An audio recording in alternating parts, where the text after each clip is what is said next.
بسم اللہ الرحمن الرحیم۔ اب ذرا بات کرتے ہیں ولادت باسعادت کے بارے میں حضور صلی اللہ علیہ وسلم کی۔ پیر کرم شاہ الازہری لکھتے ہیں ربیع الاول کی 12 تاریخ بمطابق 20 اگست 570 ہجری پیر کا دن تھا اور صبح صادق کی سہانی گھڑی تھی جب مکہ مکرمہ میں حضرت آمنہ رضی اللہ عنہا کے ہاں ایک عظیم اور یتیم بچے نے جنم لیا جس کا اسم گرامی حضرت محمد صلی اللہ علیہ وسلم ہے۔ جب آپ صلی اللہ علیہ وسلم پیدا ہوئے تو آپ صلی اللہ علیہ وسلم مختون یعنی ختنہ شدہ تھے اور ناف بھی کٹی ہوئی تھی۔ حضرت آمنہ رضی اللہ عنہا فرماتی ہیں جب حضور صلی اللہ علیہ وسلم کی ولادت ہوئی تو سارا گھر نور مصطفیٰ سے روشن ہو گیا، ہر طرف نور ہی نور پھیلتا گیا، حتیٰ کہ اس نور میں مجھے شام کے محلات نظر آنے لگے۔ حضرت عبد المطلب رضی اللہ عنہ فرماتے ہیں میں اس رات کعبے میں تھا، میں نے بتوں کو دیکھا کہ سب بت سر کے بل گر پڑے اور دیوار کعبہ سے یہ آواز آ رہی تھی مصطفیٰ پیدا ہوا جو کعبہ کو بتوں سے پاک کرے گا اور ایک خدا کی عبادت کا حکم دے گا۔ حضور صلی اللہ علیہ وسلم اپنے پیدائش کے بارے میں بتاتے ہیں، جو حدیث ہے اس کا کچھ مفہوم یہ ہے کہ حضور صلی اللہ علیہ وسلم سوموار کو روزہ رکھا کرتے تھے۔ ایک اعرابی نے پوچھا یا رسول اللہ صلی اللہ علیہ وآلہ وسلم آپ سوموار کو روزہ کیوں رکھتے ہیں؟ حضور صلی اللہ علیہ وسلم نے فرمایا یہ وہ دن ہے جس دن میری ولادت ہوئی اور یہ وہ دن ہے جس میں مجھ پر وحی نازل ہوئی۔ گویا حضور صلی اللہ علیہ وسلم اپنے میلاد کی خوشی میں روزہ رکھتے تھے اور اس طرح اپنے خالق حقیقی کا شکر بھی ادا کیا کرتے تھے۔ صحیح بخاری میں روایت موجود ہے کہ حضور صلی اللہ علیہ وسلم کی ولادت باسعادت کی خبر جب ابو لہب کی لونڈی صوبیہ نے اپنے مالک کو دی تو ابو لہب نے اپنے بھتیجے کی ولادت کی خوشخبری سن کر اپنی لونڈی کو آزاد کر دیا۔ اگرچہ ابو لہب کی موت کفر پر ہوئی اور اس کی مذمت میں پوری صورت نازل ہوئی، لیکن میلاد مصطفیٰ صلی اللہ علیہ وسلم پر اظہار مسرت کی برکت سے ہر سوموار کو اسے پانی کا گھونٹ پلایا جاتا ہے اور اس کے اس عذاب میں بھی اس روز تخفیف کی جاتی ہے۔ حضور صلی اللہ علیہ وسلم کے اسم مبارک کے بارے میں کچھ بات یہ ہے، ولادت کے 7ویں روز حضرت عبد المطلب یعنی جو دادا ہیں انہوں نے جانور ذبح کر کے عقیقہ کیا اور اپنے قبیلے کی پرتکلف دعوت کا اہتمام فرمایا۔ جب وہ کھانا کھا چکے تو انہوں نے کہا اے عبد المطلب یہ تو بتائیے کہ آپ نے اپنے اس پوتے کا نام کیا تجویز کیا ہے؟ آپ نے فرمایا میں نے اس کا نام محمد تجویز کیا ہے تاکہ آسمانوں میں اللہ تعالیٰ اور زمین میں اس کی مخلوق اس مولود مسعود کی حمد و ثنا کرے۔ لفظ محمد صلی اللہ علیہ وسلم کی تشریح کرتے ہوئے اہل زبان لکھتے ہیں کہ جو ہستی تمام صفات خیر کی جامع ہو اور جس کی بار بار تعریف کی جائے اسے محمد کہتے ہیں۔ اب کچھ بات کرتے ہیں ان کی رضائیت، یعنی کہ ان کو کس کس نے دودھ پلایا۔ قریش کے ہاں یہ رواج تھا کہ وہ اپنی اولاد کو شہروں سے دور دودھ پلانے والیوں کے ہاں بھیجا کرتے تھے تاکہ صحرا کے پاک و صاف ماحول میں ان کے بچوں کا جسم مضبوط اور زبان فصیح ہو جائے۔ چنانچہ مختلف قبائل کی خواتین خاص موسموں میں مکہ آیا کرتی تاکہ امیر لوگوں کے بچوں کو لے جائیں اور ان کو دودھ پلائیں، ان کی پرورش کریں اور مدت رضاعت ختم ہو تو ان کے والدین انہیں گراں قدر عطیات اور انعامات دے کر شاد کام کریں۔ حضرت عبد المطلب حضور صلی اللہ علیہ وسلم کے یعنی کہ دادا ایسی خاتون کی تلاش میں تھے جو ان کے جلیل القدر پوتے کو دودھ پلانے کی ذمہ داری قبول کر لے۔ اسی اثناء میں بنی سعد کی چند خواتین بچے لینے کی غرض سے مکہ آئیں، ان میں ایک حلیمہ سعدیہ رضی اللہ عنہ بھی تھیں جو اپنے خاوند حارث رضی اللہ عنہ کے ساتھ اس مقصد کے لیے مکہ میں آئی تھیں۔ حلیمہ سعدیہ رضی اللہ عنہ اپنا حال خود بیان کرتی ہیں۔ وہ کہتی ہیں کہ یہ سال قحط سالی اور خوش سالی کا سال تھا، ہمارے پاس کچھ باقی نہ رہا جس پر گزر اوقات کر سکے۔ میں ایک لاغر گدھی پر سوار ہو کر اپنے قافلے کے ساتھ نکلی۔ ہمارے ساتھ ایک بوڑھی اونٹنی بھی تھی جس کی کھیری میں دودھ کا ایک قطرہ تک نہ تھا۔ میرا بچہ بھوک کی وجہ سے ساری رات روتا رہتا تھا اور ہمیں ایک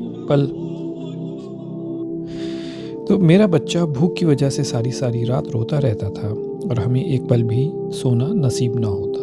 نہ میری چھاتیوں میں اتنا دودھ تھا جس سے وہ سیر ہو سکے، اور نہ ہماری اونٹنی کی کھیری میں دودھ تھا جو ہم اس کو پلا سکتے۔ بڑی دگرگوں حالت تھی یعنی۔ چنانچہ جب ہم روانہ ہوئے تو میری لاغر گدھی کی وجہ سے سارا قافلہ مصیبت میں تھا۔ نہ ہمیں چھوڑ کر وہ آگے جا سکتے تھے اور نہ یہ لاغر گدھی چلنے کا نام لیتی تھی۔ بڑی مشکل سے ہم مکہ پہنچے اور سب نے بچے تلاش کرنے کے لیے گھر گھر چکر لگانے شروع کر دیے۔ بنی سعد کی عورتیں سیدہ آمنہ رضی اللہ عنہا کے لخت جگر کے پاس بھی گئیں، لیکن جب انہیں پتہ چلتا کہ یہ یتیم ہے تو وہ واپس لوٹ آتی، اور یہ خیال کرتے ہوئے کہ ان کا باپ تو ہے نہیں جو ہماری خدمات پر ہمیں انعام و اکرام سے مالا مال کر دے۔ بیوہ ماں اور بوڑھا دادا ہماری کیا خدمت کریں گے؟ چند دنوں میں ہر عورت کو بچہ مل گیا۔ ایک میں تھی جس کی گود خالی تھی۔ میری غربت اور تنگ دستی کو دیکھ کر کوئی خاندان مجھے اپنا بچہ دینے کے لیے آمادہ نہ ہوا۔ آخر میں نے اپنے خاوند کو کہا، میں اس یتیم بچے کو ہی لے آتی ہوں، کم از کم خالی گود تو واپس نہیں جاؤں گی۔ میرے شوہر نے کہا، ٹھیک ہے، جاؤ اور اس یتیم بچے کو لے آؤ۔ حلیمہ رضی اللہ عنہا کہتی ہیں کہ میں گئی اور حضرت آمنہ مجھے اس کمرے میں لے گئیں جہاں یہ نور نظر آرام فرما رہے تھے۔ آپ کے معصوم حسن و جمال کو دیکھ کر میں فریفتہ ہو گئی۔ جب آپ نے آنکھیں کھولیں تو میں نے محسوس کیا کہ ان کی آنکھوں سے انوار نکل رہے ہیں اور آسمان کو چھو رہے ہیں۔ میں نے بے اختیار دونوں آنکھوں کے درمیان بوسہ دیا اور آپ کو اٹھا کر اپنے سینے سے لگا لیا اور اپنے خاوند کے پاس لے آئی۔ حلیمہ رضی اللہ عنہا بیان کرتی ہیں، جب میں اس دولت کو اٹھائے ہوئے واپس اپنے خیمے میں پہنچی تو میرا خاوند اس بوڑھی اور لاغر اونٹنی کی طرف گیا، یہ دیکھ کر کہ اس کی حیرت و خوشی کی حد نہ رہی کہ اس کی اونٹنی کی کھیری دودھ سے بھری ہوئی ہے۔ اس نے اسے دھوہا، خود بھی جی بھر کر پیا اور میں بھی سیر ہو کر دودھ نوش کیا۔ ہم سب رات کو خوب سوئے۔ میٹھی نیند کے مزے لوٹنے کے بعد جب ہم بیدار ہوئے تو میرے خاوند نے کہا، بخدا اے حلیمہ، ہمیں اس سراپا برکت بچہ نصیب ہوا ہے۔ میں نے کہا، میں بھی یہی امید رکھتی ہوں۔ جب عورتوں کو رضاعت کے لیے بچے مل گئے تو ہمارا کارواں اپنے مسکن کی طرف روانہ ہوا۔ ساری خواتین اپنے نئے بچوں کے ساتھ اپنی اپنی اونٹنیوں پر سوار ہوئیں۔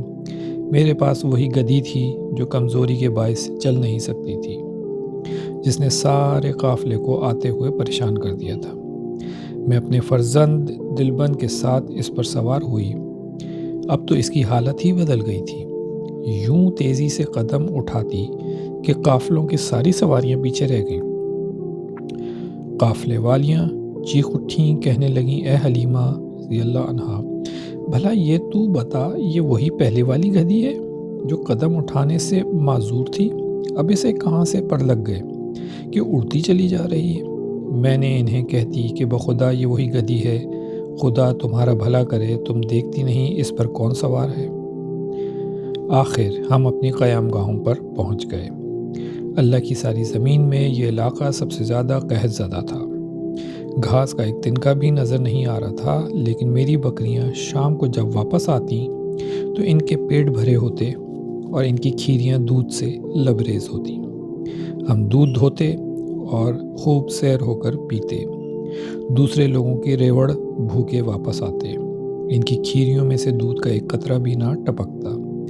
وہ لوگ جو اپنے چرواہوں کو ڈانٹتے اور کہتے، تم ہماری بھیڑ بکریاں وہاں کیوں نہیں چراتے جہاں حلیمہ کی بکریاں چرتی ہیں، دن بدن ان انعامات اور برکات میں اضافہ ہوتا جاتا اور ہم خوشی کی زندگی بسر کرنے لگے، یہاں تک کہ 2 سال کا عرصہ ختم ہو گیا۔ میں نے حضور صلی اللہ علیہ وسلم کا دودھ چھڑا دیا۔ اس عرصے میں آپ کی نشو و نما کی کیفیت نرالی تھی۔ 2 سال میں آپ قوی اور توانا بچوں کی طرح ہو گئے۔